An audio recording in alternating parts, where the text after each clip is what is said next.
Youth entrepreneurship is seen as the panacea for African growth, a strategy that will reduce unemployment and alleviate poverty. But like all entrepreneurs, there are notable challenges: access to finance, investor confidence, and general lack of infrastructure, to name a few. And in today's episode, we look at the barriers faced by young business people here in Botswana. My name is Penyo Moroka, and this is Doing Business in Botswana. Entrepreneurs and the new businesses they establish can play a critical role in the development and well-being of their societies. Traditionally, taking up a monthly salaried job was encouraged for the security of income. But not all young people are taking this route. Some have decided to swim against the tide, and Urban Soul is a brand that is on the rise in Botswana. The brainchild of 32-year-old Molefi Nkwete, this business was born on the streets of Gaborone, and today Urban Soul is a prominent urban lifestyle brand that imports, designs, manufactures, and markets streetwear clothing. When I started the business, was the university days when I was doing my electrical and electronic engineering at University of Botswana. That's when I started, selling t-shirts from my backpack based on the love and the influence of hip-hop culture. I started selling t-shirts to my friends, my schoolmates, and guys from outside, just guys around town, which is the city. I got the first shop in 2005. That's where Mafia Soul, which is now Urban Soul, started. Financing was the biggest hurdle Molefi faced when he established his business. At 24, he found financial institutions were skeptical. Access to funding as an entrepreneur, when you are starting, half of the time, you realize that people can't really visualize your dream or your opportunity. So half of the time that is tough for them to buy into the idea. So you have to use the little that you have, use the little savings that you have to build the business. In my case, I had to use the university allowance that I was getting paid at that time, which was like about $100 or 800 pula in our currency. So that's one of the main challenges, startup capital. You have a great idea, but startup capital, it's always a big challenge. And the fact that I was young was also a main challenge, because people don't believe in young people. In most cases, when they see you are young, half of the time people don't really pay attention. They don't even give you a chance. Initially, Urban Soul only sold imported brands from the USA.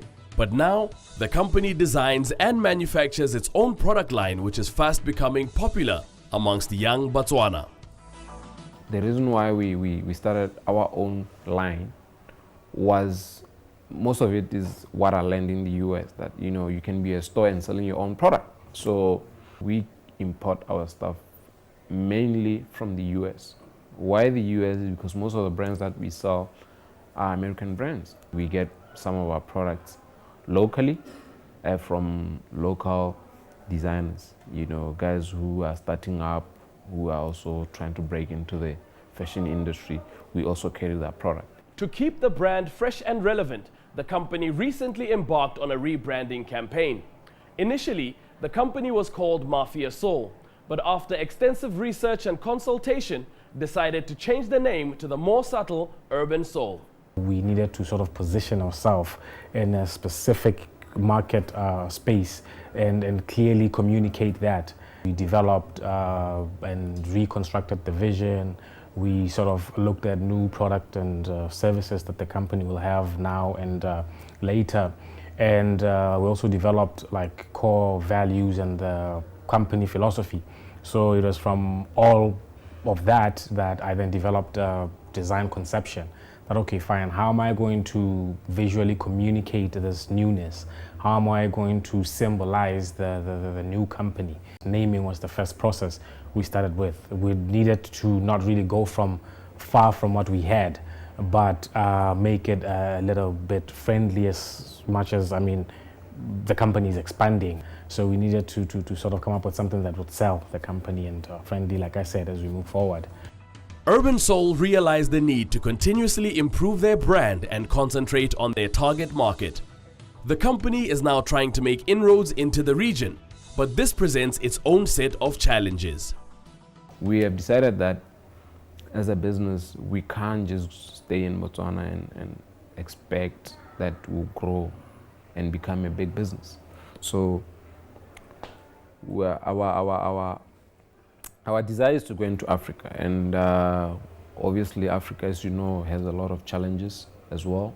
You know, compliance issues, the laws are different, so we have to scrutinize each and every market where we want to break in. South Africa, we've tested the waters in South Africa in 2010 for the last, I think 2010 and 2011 and 2012. We know where we are in terms of the brand.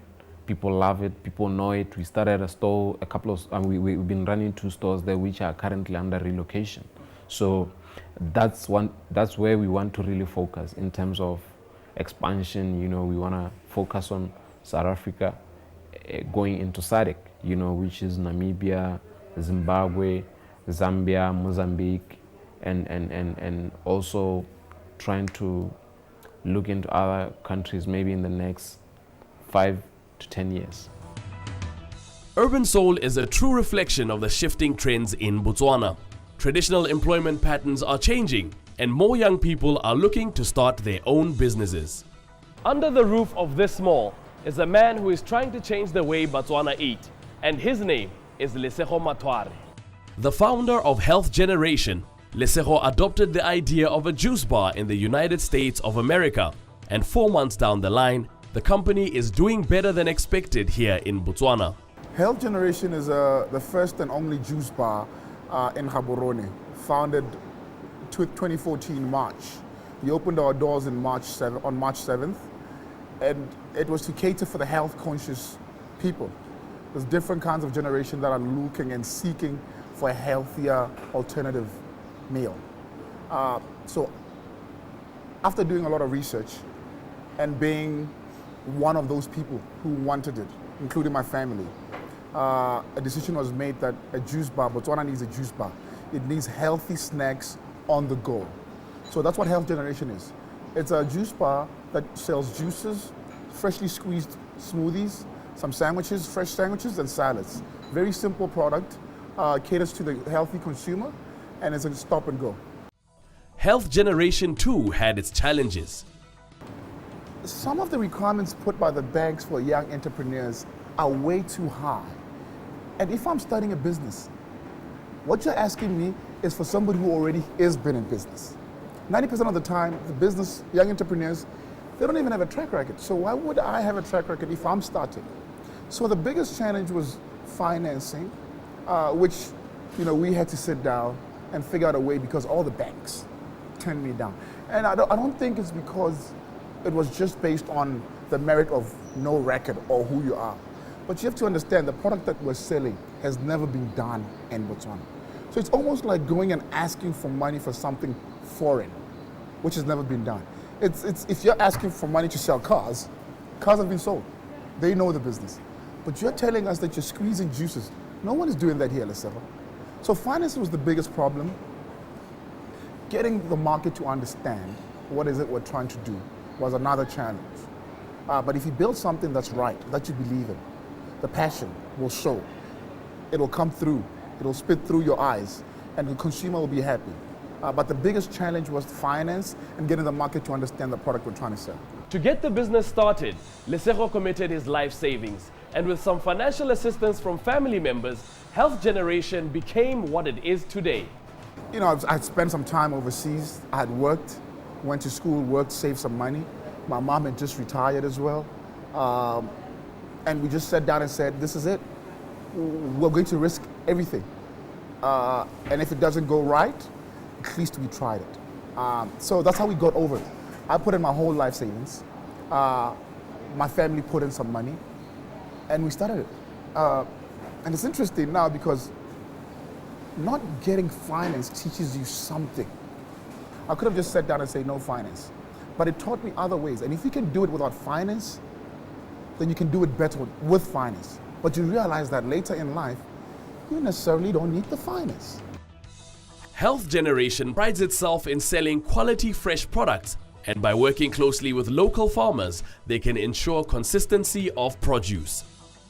We pride ourselves in selling fresh produce. And how we do that is we order our produce on a 2 to 3 day basis. We don't over order for a week or two. If we place an order today of bananas or apples, we placed it on Thursday, we know that by Saturday, our apples are gone. I can't afford to take a chance with this product. It's fresh, that's what we pride ourselves in. So we have to deal with fresh products. So by being able to deal directly with local farmers, it guarantees us a higher degree of freshness because it's not crossing borders, it's not coming from countries far away, but it's something that I know I can place an order, and if you have it in the farm, you pick, the next morning it's delivered. So local farmers are a big part of our philosophy. Health Generation plans to increase the number of outlets in capital Gaborone and have further plans to venture into South Africa first and the region. Right now, at the moment, we have one shop based in Airport Junction, Gaborone, which is Botswana's super mall. We were very fortunate to get this little tuck shop. I call it a tuck shop. We're running under 24 square meters, and that's for a reason. It's because we don't have a kitchen. We don't want a kitchen. Our plan is open plan, it's transparency. We don't go in the kitchen and come with a plate looking good. We do what you eat in front of you. If you don't like it, you tell us. If you want any addition, you tell us. Our expansion plan is to go into different areas of Gaborone. Start small, build something, have an organic growth model, and expand. We aspire to cross the border. We're already engaging with a few malls in Joburg, Melrose Arch. We're engaging with Atrium on 5th, which is a center new development. And we've already had talks with Morningside Center Mall. And these are malls where you would think this is a franchise. And we're thinking, we're not a franchise, but we've got the franchise attitude. So I'm not going to be happy with one store in Airport Junction. Entrepreneurs are constantly challenging rules and making mistakes in an effort to drive their businesses forward, which is why Lesego believes that mentors are invaluable.